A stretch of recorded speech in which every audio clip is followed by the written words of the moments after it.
This is obviously a major issue, and you are in touch with the top of the BJP's establishment there. In fact, Prahlad Joshi, the union minister, was there at the event that you were in. Any word you're getting in from the government in terms of how far and how they plan to negate such a fierce and persistent protest by the opposition?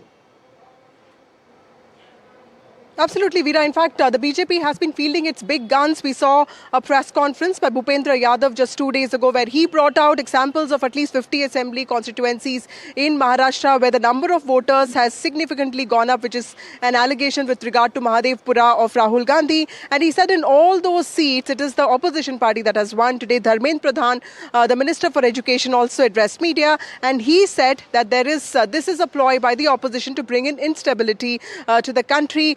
Piyush Goyal, the Minister of Commerce, also spoke about how the opposition was completely unprepared and wanted an audience with the Election Commission without really understanding what they wanted. So clearly BJP is trying to field its big guns. It does not want to lose the war of narrative. But remember that whatever Rahul Gandhi has said in some ways has struck a chord with at least the India parties. The India Bloc was withering away is what we felt. But of course, this is one issue that has become a rallying point. And as a political journalist, I do think that this is something that has not just brought the India Bloc together. This is more a mobilization effort by India Bloc parties to create a resonance or at least discussion in the country about the issues that they are raising in a united voice. Right. And we'll have to wait and see how that plays out. But clearly a clash of narratives from both sides. Let's listen into that reactions from earlier in the day before we head to our special panel this evening to discuss this issue. देखिए, हिंदुस्तान की democracy की हालत देखिए। 300 MPs election commission से मिलना चाहते हैं और कहते हैं कि हम डेलीगेशन लेके आएंगे, हम आपको एक डॉक्यूमेंट देना चाहते हैं। इलेक्शन कमीशन कहता है नहीं, 300 एमपीज नहीं आ सकते हैं। तो यही हालत है, क्योंकि डरते हैं। 300 एमपीज आ गए और वहाँ पे सच्चाई निकल आई और हमने उनको थोड़ा जो उनके काम की सच्चाई दिखा दी। देश की जो आत्मा है, स्पिरिचुअल देश का जो आत्मा है, उसके लिए लड़ाई हो रही है। कॉन्स्टिट्यूशन की लड़ाई है। 1 मैन 1 वोट कॉन्स्टिट्यूशन का फाउंडेशन है। 1 मैन 1 वोट के बिना कॉन्स्टिट्यूशन का कोई मतलब नहीं है। जो सुधार हो रहा है उस सुधार के खिलाफ बजाय के समझने के विषय क्या है, एक बेबुनियाद विवाद खड़ा करने की कोशिश कर। डिस्ट्रिक्ट कलेक्टर और डिस्ट्रिक्ट ऑफिशियल्स वही इलेक्शन कमीशन होते हैं, वही चलाते हैं। तो हर एक राज्य में उनके राज्य के जो इलेक्टोरल ऑफिसर्स हैं वो सुधार अगर करते हैं और ईमानदारी से अच्छी इलेक्शन लिस्ट बनती है, वोटर लिस्ट बनती है, वो हम सबका सामूहिक प्रयास होना चाहिए।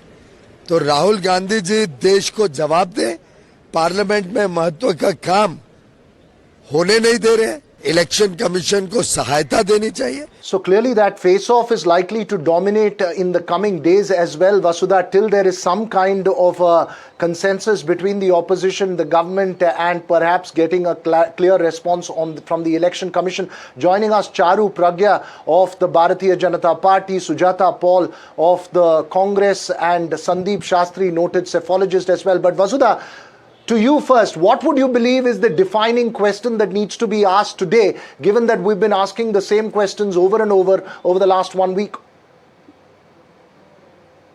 Well, I do think what we discussed earlier, Veera, is very important, that the irregularities that Mr. Rahul Gandhi has raised are very important and there needs to be a probe. But like we said, this is a huge country and in political system there are always these discrepancies, and I don't agree to the fact that decentralized discrepancies can also point to a large-scale political conspiracy between the ruling party and ECI. It's too early to sort of say something like that is happening, but we'll have to wait and watch as to how political parties, sort of address this, because at the end of the day, this is politics, and politics is all about perception and narratives. Charu Pragya, starting with you today, I was reminded of the Constitution debate, because when the debate picked up, it seemed that it was not really going to go anywhere, but then it, of course, became the hallmark of 2024 Lok Sabha elections. Do you see the SIR debate, the electoral rolls debate, going in your advantage or going against you in this whole battle of perception? Vasudha and Veera, very good evening to you. Good evening to my fellow co-panelists and all our viewers today. I think this debate is going to go the same way that the Rafale debate has gone, the same way Chaukidar Chor has gone, the same way Rahul Gandhi's career seems to be going after 98 losses in a row. Because, Vasudha, here are vital points that Congress seems to be completely missing out. One, when you give examples, those examples are proved to be false and fabricated by the Election Commission. Shakun Rani, it was alleged that the 70-year-old lady has voted twice by Rahul Gandhi. He said that, but the Election Commission refuted that with proof. Point number two, the Election Commission has done a detailed press conference in December 2024 with a point-by-point rebuttal of every single allegation raised by Rahul Gandhi. Raised 6 months too late, by the way, about Maharashtra elections, but still the Election Commission was gracious enough to address them all. Thirdly, a letter was sent to Rahul Gandhi on 12th of June asking him to come and meet them so that if anything else remains, it can be sorted out. What did Rahul Gandhi do? Absolutely nothing. What does he continue to do? He stands behind the safety of a podium and shoots off his mouth. Is he willing to put his words on paper and his signature on that paper? No. You know why? Because he's aware if he signs a document that he knows is false, fake, fabricated, according to the Bharatiya Nyaya Sanhita, he could be behind bars for 7 long years. And this is my challenge to the Congress party. Please put Let me your get signature Sujata to on respond to paper, words that. are where You your made a mouth very is. strong point. Let me get Sujata to respond to that. Sujata, respond to what Charu Pragya is saying. Good evening to you and to my fellow panelists and also to your audiences. This problem has been there for a long, long time. And if there are questions being asked of the ECI, the BJP spokesperson should stop becoming the spokespersons of the Election Commission of India. The fact is that this started with pictures of Anil Masih of Chandigarh that all of us saw. And we saw how vote chori happened at that time. And then after that, in violation of the Supreme Court's order, the balance was tilted in favor of the ruling party when the how you form the ECI was left to the BJP. Why? Because the two members of the committee which selects the election commissioners was in favor of the BJP. Clearly, the Chief Justice of India should have been there. So starting from there, if you come to the Bihar rolls, which has become a big matter of concern also, is it not a fact that in 2001 there was a census after which the SIR of 2003 was done? Has there been a census after 2021? So from where are they getting this data? But if you look at the petition which was filed by the ADR in the Honorable Supreme Court, there were certain instances which were given by ADR in their petition where they said that in Darbhanga and Kemur, there were certain names which were removed from there. Why did that happen? And there was no reason being given, and the Honorable Supreme Court was told by the ECI that the law says that we don't need to tell anybody except the political parties. Well, these are the same people Absolutely. who put Charu up Pragya, the respond to digital, Sujata's allegations because these are also important points. Yeah. Yes, the digital. Sujata will come back to you. Charu, respond to whatever Sujata pointed out. So, a digital roll is basically what the Election Commission is anyways putting out, right? It is accessible, everything is transparent. Vasudha, I want to just say one thing, and please understand this. The Election Commission has a very transparent process of adding or removing names. Now, if the Congress party or any other party for that matter has a problem with addition or deletion of names, this entire month of August was to raise complaints. Do you know how many complaints have been raised by any of the opposition parties in Bihar or elsewhere? Bihar SIR is going on right now. Congress, zero. Laluji's party, zero. So 11 days have lapsed with you screaming and shouting Sujata. and disrupting the parliament. Yes, the fact is that even Charu is saying that you've not bothered to go to the election commission before going to the streets. Respond. You know, Raghav, before the Lok Sabha elections also, there were complaints filed regarding the voters list.